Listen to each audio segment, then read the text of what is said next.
Hello, hello, everyone. Welcome back to another episode of Easy English Every Day. I'm your host, Grace, and I am feeling absolutely wonderful today. How are you doing, Bryan? Hey, Grace. Hi, everyone.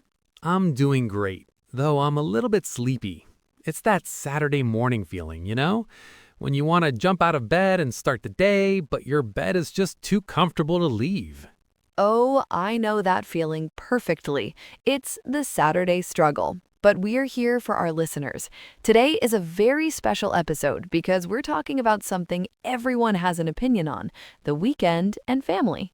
Ah, family. The people who know you best, and sometimes the people who know exactly how to push your buttons. Exactly. For our B1 and B2 learners out there, today's episode is going to be perfect for practicing your listening skills. We'll be speaking at a natural but slightly slower pace, and we'll be using some great idioms and phrasal verbs related to family life. And don't forget the tagline, Grace. Of course, because here at Grace Bryan Easy English, we believe in easy English every day. Easy English every day. So, Bryan, when I say the word weekend, what is the first thing that comes to your mind? Honestly, food. Specifically, my mom's Sunday breakfast. In my family, the weekend isn't official until there are pancakes on the table. What about you? For me, it's recharging. Between the ages of 20 and 30, life is so busy with work and studying. The weekend is my time to touch base with my family and just breathe. Let's dive into our first segment. There are so many ways to spend a weekend with family. Bryan, would you say your family is active or chill on the weekends? Oh, we are definitely chill. We are the kings and queens of doing nothing. Usually on a Saturday, I'll drop by my parents' house around noon. My sister is usually there too. We just sit in the living room, drink tea, and catch up. That sounds lovely. Catch up, that's a great phrasal verb for our listeners. It means to talk to someone you haven't seen in a while to find out what has been happening in their lives. Exactly. What have you been up to? How is work? That kind of thing. But what about your family, Grace? I've seen your Instagram stories. You're always hiking or at a museum. Guilty. My family is very on the go. If we aren't doing something productive, my dad feels like he's wasting the day. So on Saturdays, we usually meet up early, like 8 o'clock a.m., to go for a walk in the park or visit a local market. It's exhausting, but fun. 8 o'clock a.m. on a Saturday? Grace, that's not a weekend. That's a second job. It feels like it sometimes, but it's how we bond. You know, bonding is when you strengthen the relationship between people. For us, we bond through activity. For your family, Bryan, it sounds like you bond through relaxation. True, but I think there's a middle ground. A lot of our listeners who are in their 20s might be living away from home for the first time. Maybe they are at university or working in a different city. For them, a family weekend might mean a long FaceTime call or a Zoom dinner. That's a great point. Even if you aren't physically with your family, the weekend is when you make time for them. Bryan, do you find it hard to balance your social life with your family life on weekends? Oh, 100%. It's a tug of war. My friends want to go out on Friday night, but I know I have to be at my aunt's house for lunch on Saturday. If I stay out too late with my friends, I'm a zombie at the family lunch. And my aunt, well, she notices everything. A tug of war. I love that expression. It's like when two sides are pulling you in different directions. You want to please your friends, but you also want to show up for your family. Let's pause for a second and look at some vocabulary. We've been talking about aunts and sisters, but let's look at some more specific terms that B2 learners should know. Good idea. Let's start with extended family. Bryan, who is in your extended family? My extended family includes my cousins, my uncles, my aunts, and my grandparents. Basically, anyone who doesn't live in my house. My immediate family is just my parents and my sister.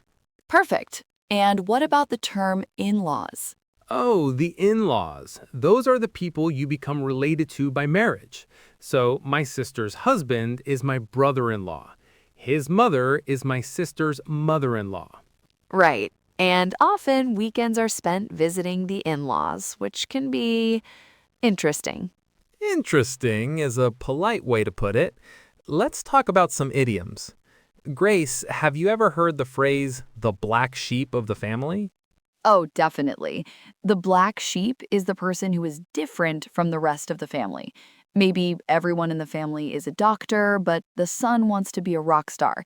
He is the black sheep. I think I was the black sheep for a while because I didn't like sports. My dad and brother are obsessed with football. On weekends, they would sit and yell at the TV for hours. I would just be in the corner reading a book. That's okay. Being the black sheep makes you unique. Another good one is like father, like son, or like mother, like daughter. It means the child is very similar to the parent. My mom and I are both very stubborn, so when we argue about where to go for dinner on Sunday, my dad just sighs and says, like mother, like son. My mom and I are both morning people. We both wake up at 6 o'clock a.m., even on Sundays. My brother, however, is the complete opposite. He's a night owl. He stays up until 3 a.m. playing video games. See? Every family has a mix of personalities. That's what makes the weekend so chaotic, but also so special. Now, I want to get a little bit more serious for a moment. Since our listeners are mostly in their 20s and 30s, there's often a lot of pressure to have the perfect life. You see people on social media posting photos of these beautiful family brunches with perfect food and everyone smiling. Ugh, tell me about it. The Instagram versus reality of family weekends. Exactly. The reality is often much more messy. Maybe your parents ask you annoying questions about your job or your relationship status. Maybe your siblings fight over who has to wash the dishes. My mom's favorite question is, so Brian, when are you going to get a promotion? Or when are you going to find a nice girl and settle down? Settle down. That's another great phrasal verb. It means to get married, buy a house, and lead a more stable life. Yeah, and I'm just thinking, Mom, it's Saturday. I just want to eat my pancakes in peace. How do you handle that, Brian? For our listeners who might feel stressed by family expectations during the weekend, do you have any advice?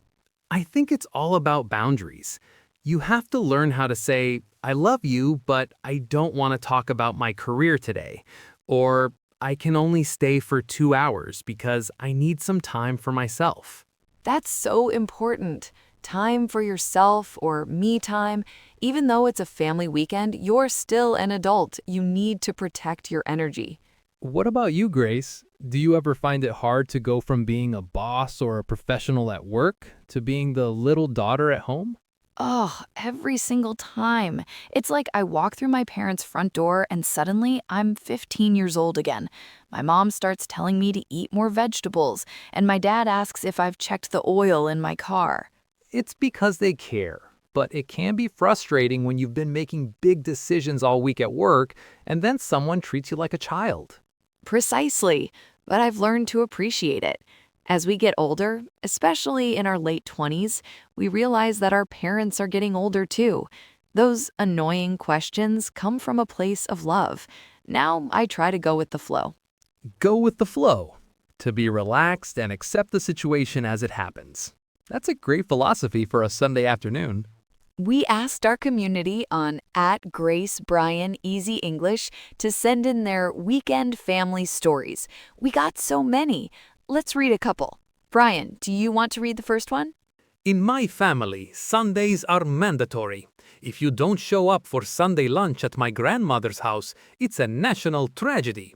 One time, I tried to stay home to study for an exam, and my grandmother sent my 3 cousins to my apartment to pick me up. We ended up studying at the dining table while 20 people were eating pasta around me. Oh, Marco, that is so relatable. The guilt trip. A guilt trip is when someone makes you feel bad so that you will do what they want. Grandmothers are the masters of the guilt trip. Oh, don't worry about me. I'll just sit here all alone in the dark while you stay home. Exactly. Okay, here's another one from Sarah in Canada. My family has a no phones rule on Sunday evenings.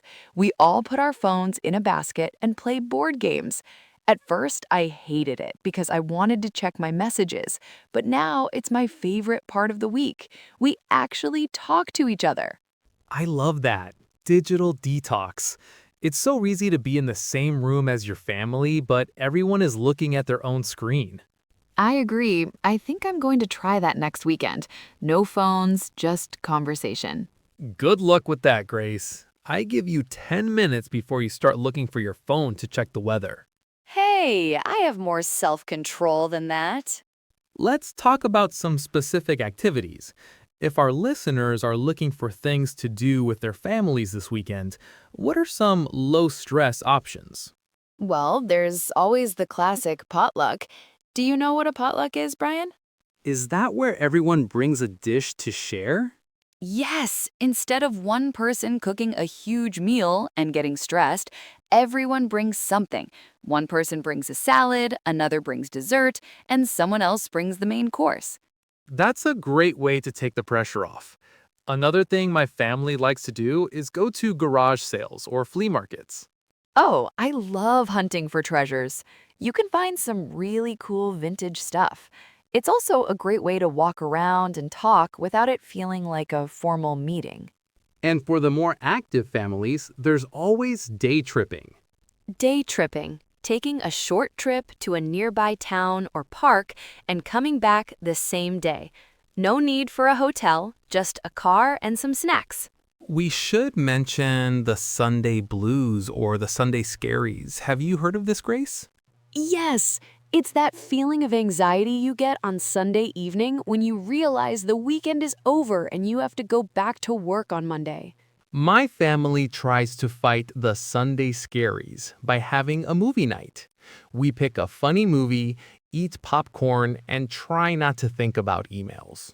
That's a perfect strategy. Well, Brian, I think we've covered a lot today. We talked about different family dynamics, the black sheep, the guilt trips, and how to handle the pressure of the weekend. We sure did. And for our listeners, remember, whether your family is loud, quiet, active, or lazy, the weekend is about connection. Before we go, let's do a quick recap of our top 5 phrases from today. To catch up, to talk to someone about what has happened since you last saw them. To bond, to develop a close connection or friendship. The black sheep, the person in a family who is different from the others. To go with the flow, to be relaxed and accept whatever happens. To settle down, to start living a quiet, stable life, often after getting married. Great list. I hope everyone can use at least one of these this weekend. Thank you so much for listening to Grace Bryan Easy English. If you enjoyed this episode, please leave us a comment and let us know what is your favorite thing to do with your family on the weekend. We love reading your stories. Don't forget to subscribe and follow us for more. And remember, keep it simple, keep it fun, and enjoy your easy English every day. Easy English every day. See you next time. Bye, everyone.